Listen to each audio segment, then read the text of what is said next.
All right, so if anyone did not see, we are live on this link instead because this piece of shit camera keeps cutting out. So this is the link. I just posted it in the comments on the Facebook page if anyone didn't see it.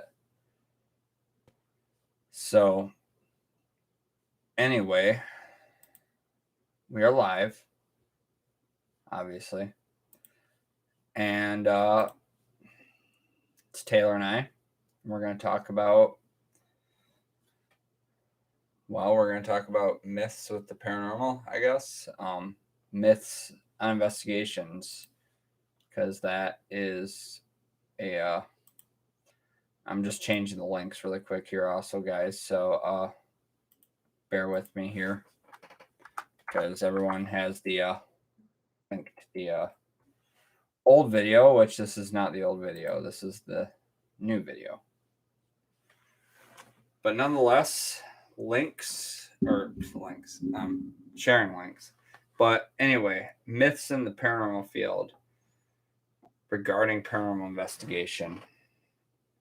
And there's a lot of them.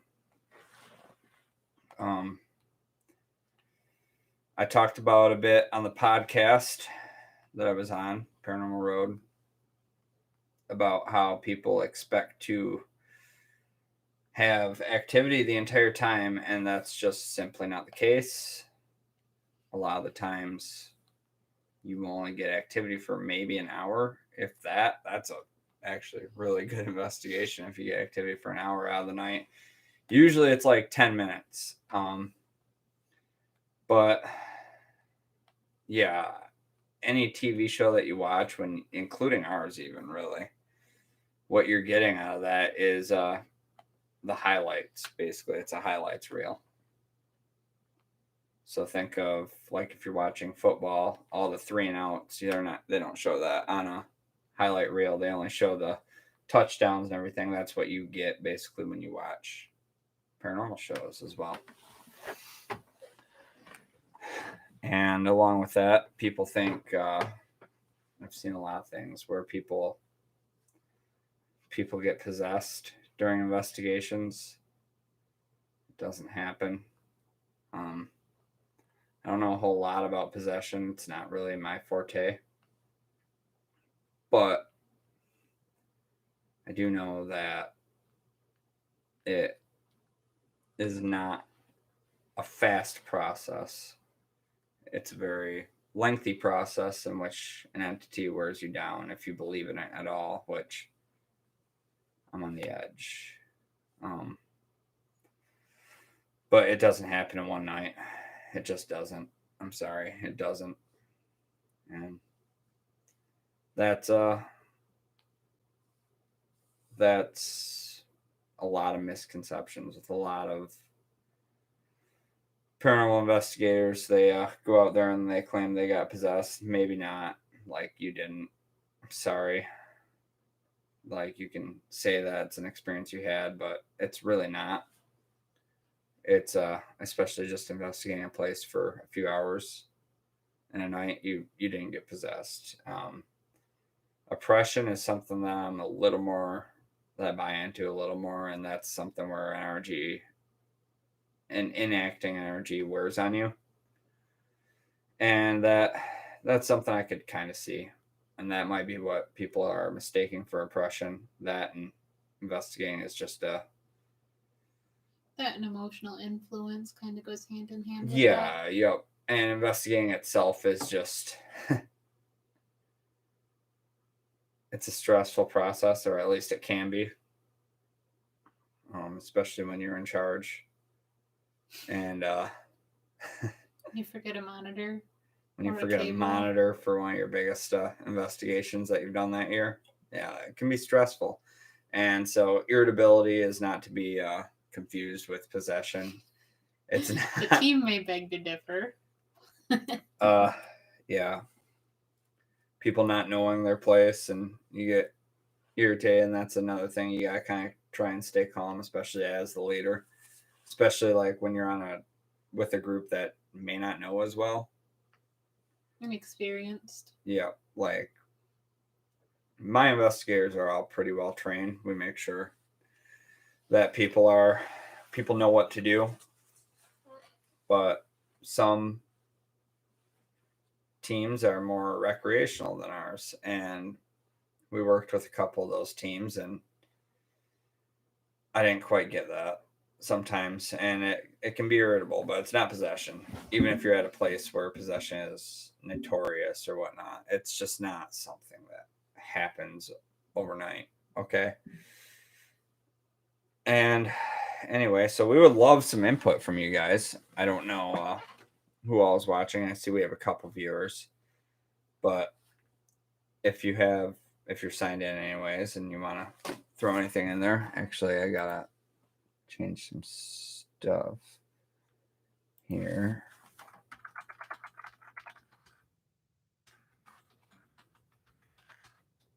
I'm doing this on the fly, guys, because, like I said, the last video didn't work out because I forgot to change the camera settings, which I've done multiple times, but it happens. it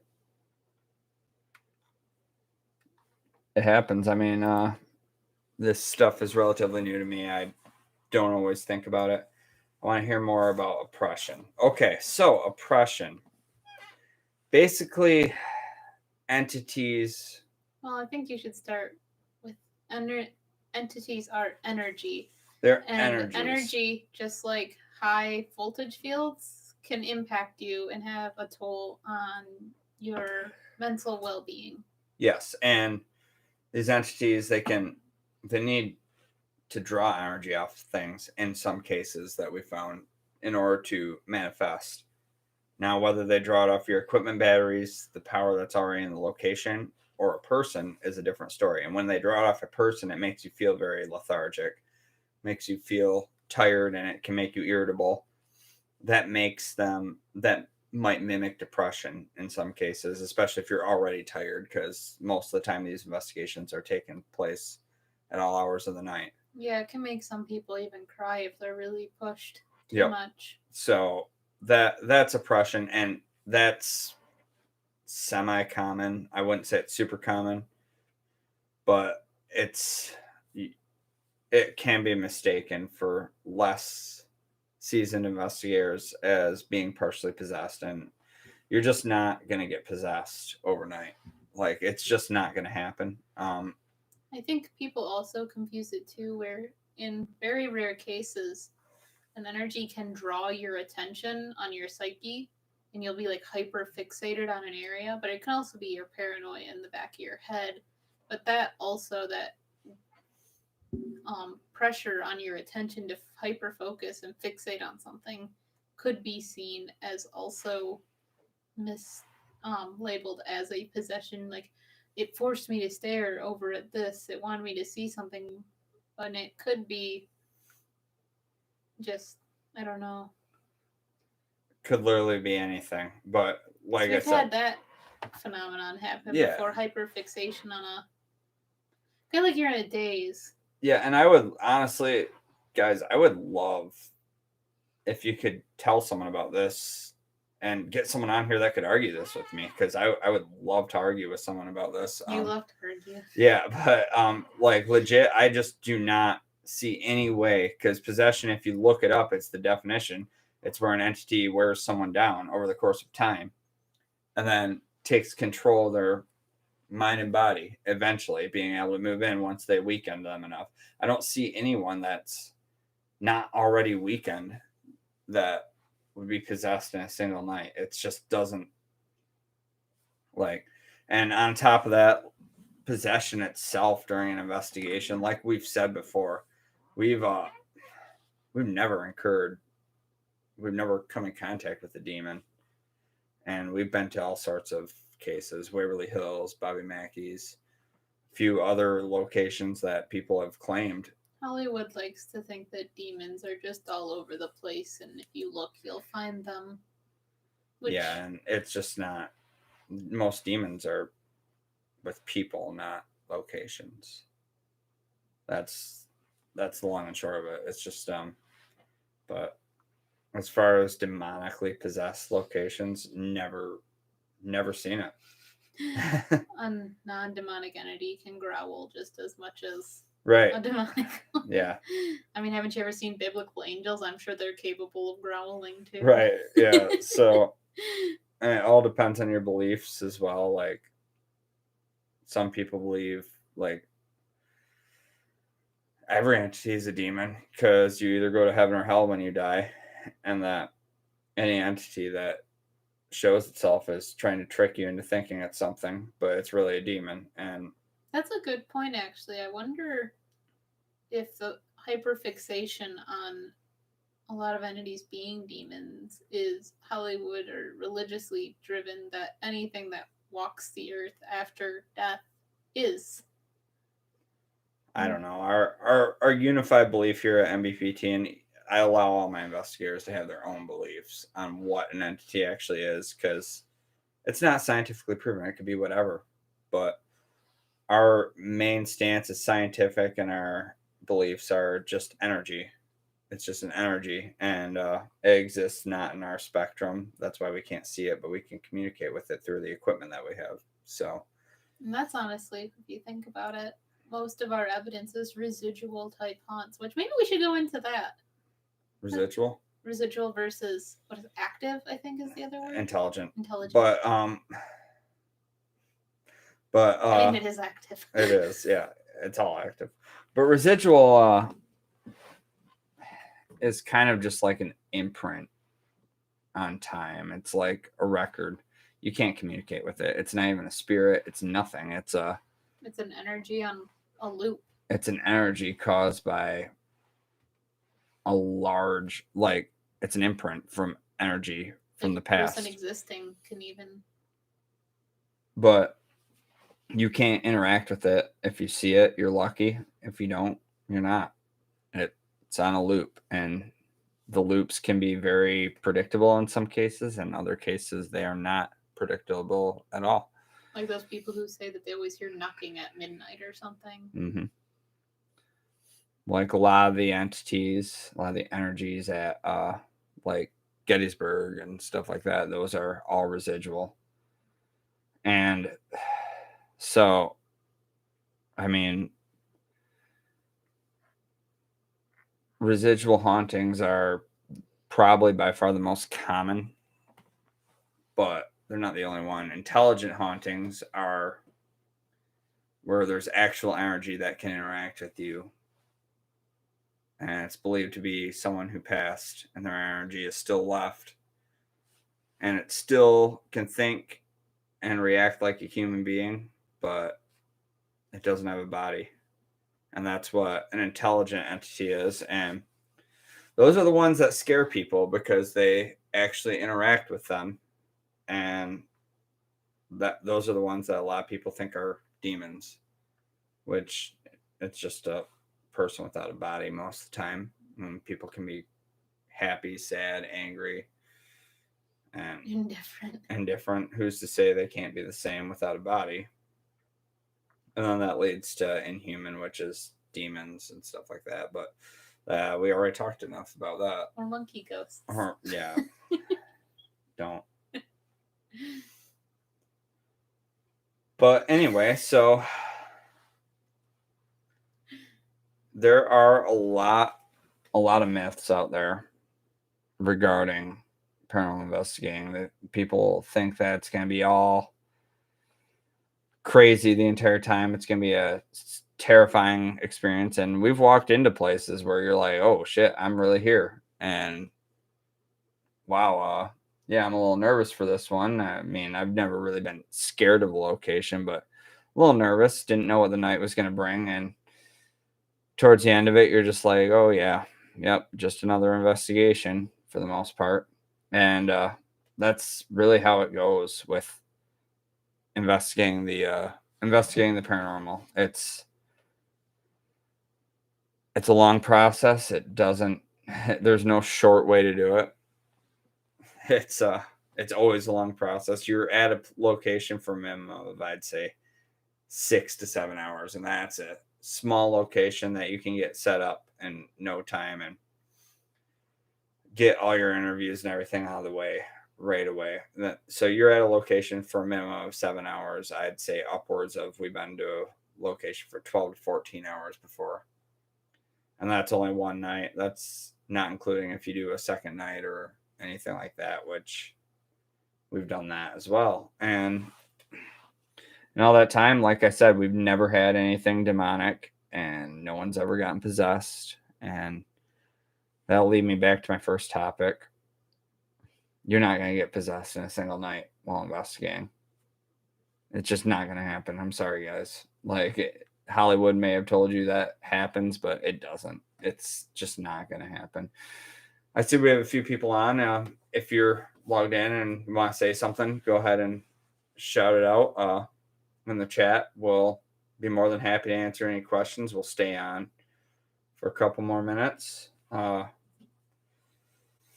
We are looking to do another investigation here. It's not for a couple more months still. The next one we have scheduled, which is April. That's only 2 months away. I know. That's when we're officially looking to kick off our season, but it could be sooner if we get something else that comes up. And from there, we're hoping to have a good 6 or 7 investigations throughout the season, and maybe even a live investigation, maybe even a public investigation if we can arrange something. And we hope all of you continue to follow us. Our episodes are coming. We got to film the last couple, and they will be released. And I think everyone will be pretty impressed with what we have. We have more videos coming as well. I know I keep saying that. And I know I keep saying it's going to be this week. It's going to be this week. It just hasn't happened. It hasn't worked out. And I know I wasn't online last weekend either on Monday. Rather, not last weekend, last Monday. I was up in Minnesota. And I was doing some filming for my other channel, but didn't get any really good footage to release anything. But there'll be more coming for that as well. But we will keep filming. And just like I said, if you guys have any other questions for us, we'll stay on for a couple more minutes here and talk a little more about what we're working on. Taylor, we'll give a little insight on it as well, because she's a little better with words sometimes. So, what do you think? Oh. What we're working on. I mean, she doesn't know. Okay. What part of what we're working on? Well, our investigations, we're looking to reach out to you guys a little more. We're hoping to do more of these videos and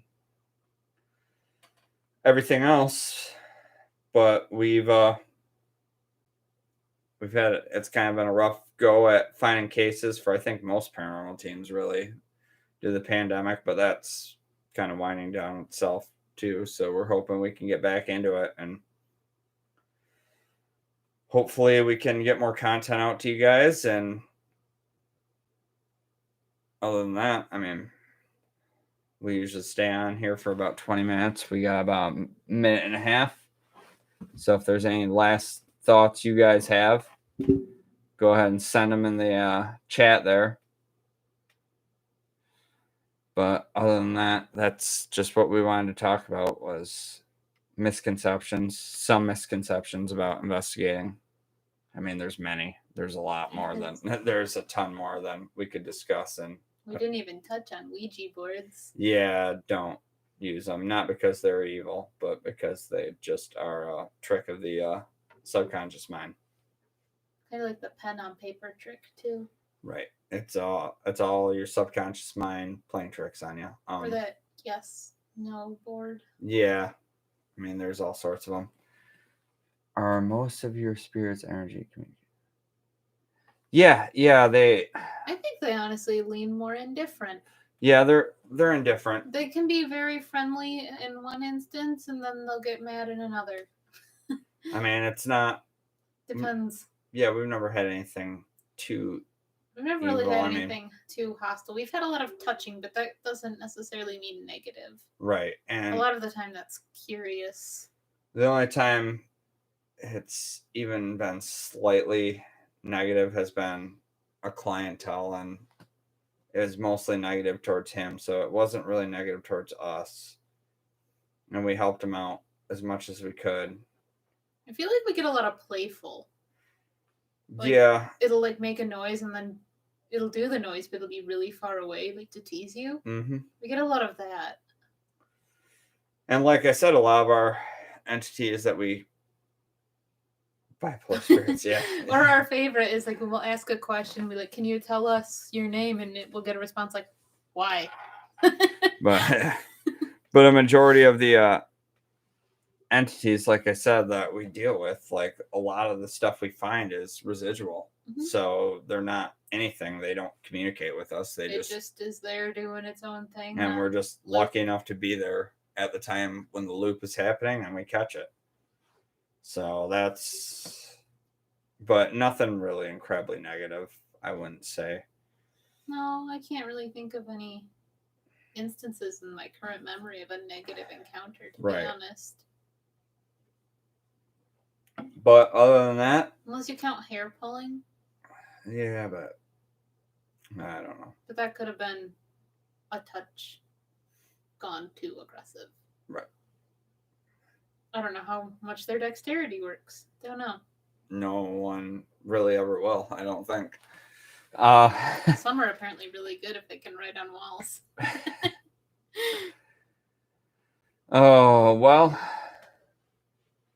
Unless anyone has any other last minute questions for us, I think we're about ready to sign off here. We hope you guys continue tuning in. We're hoping we can get more viewers each week. Like I said, this past week I was in Minnesota. Otherwise, I would have been on, but my very small amount of experience seemed as if they were sad, very sad at the station. Yeah, I got that vibe too. And I think it was mostly because very somber. A lot of people didn't.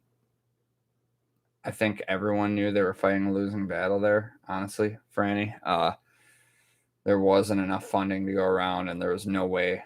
I mean, it's still in rough shape there, and I think that kind of put the sort of negative and sad. All the grief of people picking up.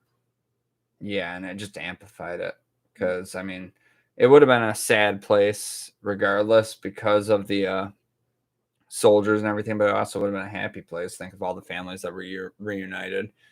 But I think just the state of the location was. I mean, we've seen that, like when we did the Parashani, that really sombering feeling that hit us in the investigation. Yeah, and that it's a real tragedy of that area. And the problem is, like, we're not mediums. We don't really have the sensitivity to it, but you can kind of, and that's not an experience really of the paranormal sorts, but you can just kind of have an idea of the amount of. Well, we're humans, we're in tune with that type of thing. Right. And when something truly tragic happens, it lingers. It leaves an imprint, just like a spirit.